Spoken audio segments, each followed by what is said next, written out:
দেশের আরো খবর নিয়ে দুপুরে বাংলাদেশে আপনাদের সঙ্গে আছি বিশরাত জাহান। নাশকতাকারীদের হামলায় ক্ষতিগ্রস্ত বিটিভি ভবন পরিদর্শন করলেন প্রধানমন্ত্রী শেখ হাসিনা। সারা দেশে যারা ধ্বংসযজ্ঞ চালিয়েছে সেসব দুষ্কৃতিকারী আনাচে কানাচে লুকিয়ে আছে, তাদের খুঁজে বের করে সাজা নিশ্চিতে দেশবাসীর সহযোগিতা চান প্রধানমন্ত্রী। বলেন, এবার অগ্নি সন্ত্রাসে বিএনপি জামায়াত গান পাউডার ব্যবহার করেছে। তাছাড়া লন্ডন থেকে ফোনে প্রবাসীদের উস্কে দেওয়া হয়েছে। কোটা ইস্যুতে শিক্ষার্থীদের নিয়ে প্রধানমন্ত্রীর বক্তব্যকে বিকৃত করা হয়েছে, এমনটাও জানান সরকার প্রধান। বাংলাদেশ টেলিভিশন বিটিভি রাষ্ট্রের অতি গুরুত্বপূর্ণ স্থাপনা বা কেপিআই প্রতিষ্ঠান। তাতে 18 জুলাই হামলা চালায় নাশকতাকারীরা। সকাল থেকে রাত পর্যন্ত দফায় দফায় হামলা করে বিটিভির সম্প্রচার অবকাঠামো, যানবাহনে করে অগ্নিসংযোগ। ভবনের ভেতরে বাইরে ব্যাপক ভাঙচুর এবং দাপ্তরিক সম্পদ লুটপাট করে দুষ্কৃতিকারীরা। শুক্রবার ক্ষতিগ্রস্ত বিটিভি ভবন পরিদর্শন করেন প্রধানমন্ত্রী শেখ হাসিনা। এখনো চারপাশে আগুনে পোড়া গন্ধ, চারদিকে শুধুই ধ্বংসযজ্ঞ। এসব দেখে অশ্রুসিক্ত প্রধানমন্ত্রী। ভিডিওতে দেখেন সেদিনের নির্মম হামলার চিত্র। রাষ্ট্রের এমন গুরুত্বপূর্ণ প্রতিষ্ঠানে নজিরবিহীন হামলায় আবেগতাড়িত প্রধানমন্ত্রী। বলেন, এ যেন 71-এর পাকিস্তানি হানাদারদের তাণ্ডব। আজকে এসে এই টেলিভিশনে যে ধ্বংসযজ্ঞ আমি দেখলাম, এটা কারোর পক্ষে সহ্য করে না। আমরা অনেক রক্ত দিয়ে স্বাধীনতা নিচ্ছি, দেশটাকে গড়ে তুলব। এই দেশের মানুষ বিশ্বের দরবারে মাথা উঁচু করে চলবে। আর আজকে সেখানে কি হলো?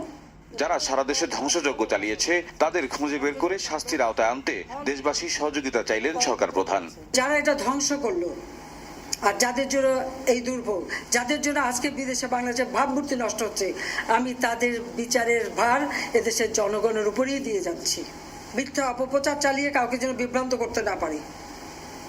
আসল সত্যটা জানুন, যারা এসবের সাথে জড়িত সারা বাংলাদেশের আনাচে গানাচে যে যেখানে আছে তাদের খুঁজে বের করুন, তাদের খুঁজে বের করুন এবং তাদের শাস্তির ব্যবস্থা করার জন্য সহযোগিতা করুন। আমি দেশবাসীর কাছে সেই আহ্বান জানাই। কোটা নিয়ে শিক্ষার্থীদের দাবি পূরণ হওয়ার পরও তাদের আন্দোলনের যৌক্তিকতা নিয়ে প্রশ্ন তোলেন প্রধানমন্ত্রী। বলেন, তার বক্তব্য বিকৃত করা হয়েছে।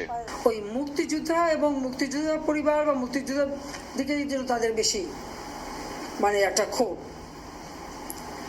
আমার একটা কথা নিয়ে তারা কিছু কতদিন প্রতিবাদ করলো। কি কথা বলেছিলাম আমি?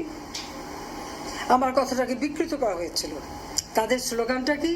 তুমি কে আমি কে, রাজাকার রাজাকার, তোমার বাবা আমার বাবা, রাজাকার রাজাকার।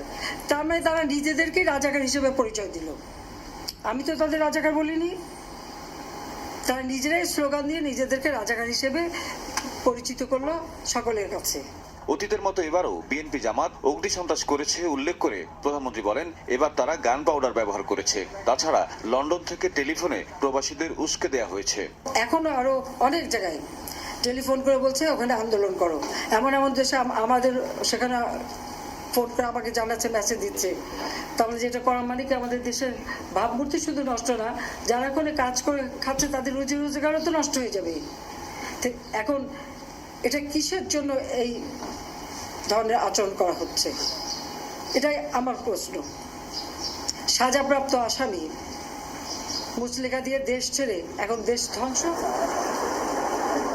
ভবন পরিদর্শন শেষে বিটিভির ঊর্ধ্বতন কর্মকর্তাদের সঙ্গে ক্ষয়ক্ষতি নিয়ে বিস্তারিত আলোচনা করেন প্রধানমন্ত্রী শেখ হাসিনা।